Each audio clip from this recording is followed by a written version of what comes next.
This groove is for my girls, little lady boys and girls. This groove is for my girls, little lady boys and girls. This groove is for my girls, little lady boys and girls. Hey guys, this is RuPaul, and I want to tell you what's in my bag right now. Now, my bag changes from time to time, but this week, what's in my bag is Britney Spears' Femme Fatale. I think it's a pop masterpiece. If I said I want your body now, would you hold it against me? Something happens when I listen to it, the way it reverberates in my head. Something happens in my head that I'm addicted to. It's something about the vibration of her voice layered on top of itself electronically, and the selection of songs. I think it's fantastic. And you know, listen, they can say whatever they want about her. The girl is pure pop, and I love it. I love her, and I'm not ashamed to say it either. Now this album, Keri Hilson, No Boys Allowed, is something that I happened upon a few months ago, actually, and just really fell in love with it.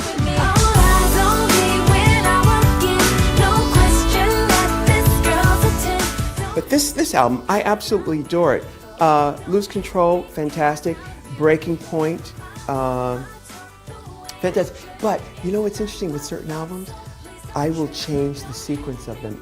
When I put them into my computer, I change the sequence that makes more sense. In fact, I won't, actually I take certain songs off, but I won't talk about that. Last week I got to see Miss Carla Minogue. I'll show you some Carla Minogue over at the Hollywood Bowl. Fantastic. Put your hands up if you feel love tonight. If you feel love. Here's someone who has been in the game for 22, 23 years, and in the past 10 years, she has perfected her game, because this happens to be probably Kylie's finest album. Up next, we have Rihanna, Loud. This is a fantastic album.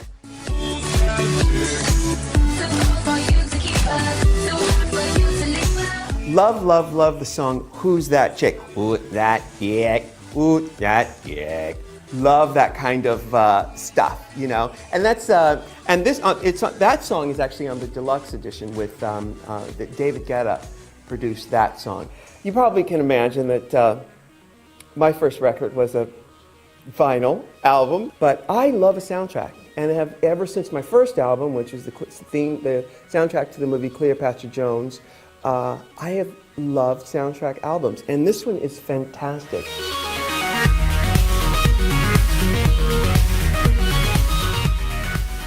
I like to drive around the hills of LA listening to this album. It's just moody, and it's electronic, and it's fun.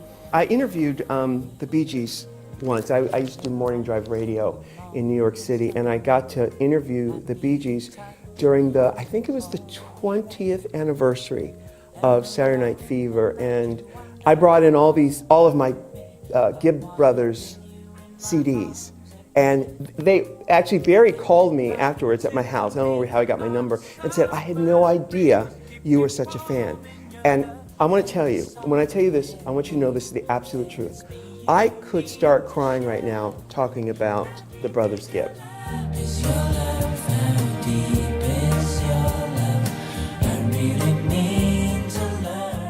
Barry, during this interview, said to me that, you know, he likes CDs, but analog, you cannot reproduce the sort of fullness and the sort of humanity of an analog recording.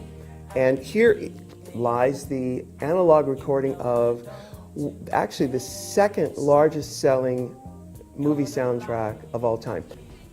Now, you know, harking back to the good old days of good, pure music, this girl here, Adele, would be a star in any era of pop, of vocal. This is someone, there's no tricks here, this is pure music at its finest.